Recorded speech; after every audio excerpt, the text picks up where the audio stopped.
Digit. Digit is the breadth measuring unit which can be measured by our fingers. Inch. Inch is measured from the top knuckle to the tip of the tongue. And yard. Yard is measured from the tip of the nose to the end of the finger. Fathom. Fathom is measured from the tip of the other hand's finger and to the tip of the other hand's finger. Standard units. Standard units are also known as SI units. They are length, capacity, mass, time and temperature. Let's see the SI units of length. Length SI unit is meter, capacity SI unit is kilogram, mass SI unit is liter, time SI unit is seconds, temperature SI unit is Kelvin. Time. Time is precious. We must know to calculate time in our day-to-day activities to simplify our activities. These are the olden methods of time measurement. Sand clock. It was used by Romans. It is also known as sand glass or hourglass. It uses the flow of sand. It can measure the time. Sundial. Sundial works on the principle of shadow formation due to sunlight. As the position of the sun changes, the length of the shadow also changes, measuring time. But it can be used only in the presence of sunlight and not on night, rainy or cloudy day. Water clock. Water clock is also an older method of measuring time. It uses regulated flow of water during in and inward outward. It has a bowl with lines marked on it that can measure time. It is also known as clepsydra.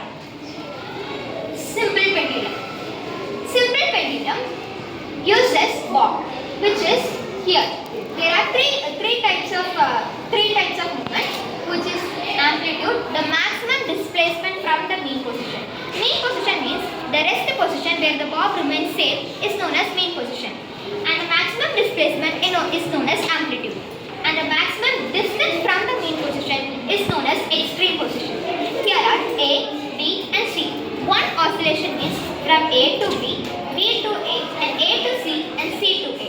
This is known as one oscillation. The time period means time taken for one oscillation is known as the time period. Length of the pendulum. From the suspension to the bob is known as length of the pendulum. We cannot calculate time period as it is very minute seconds. We calculate a large number of oscillations and calculate the time period from it. To calculate the time period, we use the formula time taken by the pendulum by a number of oscillations. Next, let's see the modern methods of clocks. This is a pendulum clock. As we have seen before, it uses a pendulum to calculate time. And wristwatch. Wristwatch does not have a pendulum. It calculates time by quartz. We always use quartz clocks and watches. It calculates time by a small amount of electric current. The electric circuits and quartz crystals are kept on the current to make the movement. Nowadays, we mostly use this wristwatch. Next, stopwatch. For example, stopwatches are used to calculate the time taken by the athletic runners to run the match. Digital watch. Digital watch does not have hour or minute or second hands like the wristwatch. It displays only the digital number. Atomic clock. Atomic clock is the most accurate clock because it measures time using the atomic's vibration. Next, let's see about speed. Speed is the rate of motion taken by an object. To calculate speed, we can use the distance covered by the object and the total time taken to cover the total distance. Speed is the rate of motion, but average speed is the total time taken by the total distance taken by the total time. To calculate speed, we use this formula, total distance by total time. There are different types of devices fixed in a vehicle to calculate speed and distance covered by our vehicle. They are speedometer and odometer. Speedometer calculates the speed that we are going in and odometer calculates the distance covered in the speed.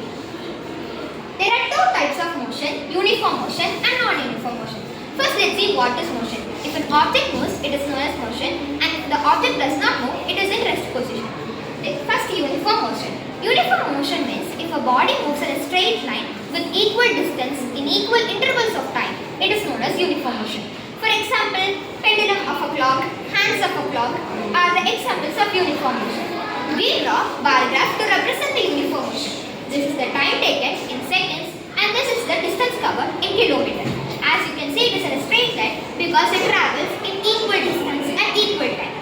Next, non-uniform motion. Non-uniform motions is when a body moves in a straight line but with varying units of time. We use this bar graph to represent uniform motion. This is in time and kilometer. You can see the lines are not straight as it moves in a very distance. Thank you.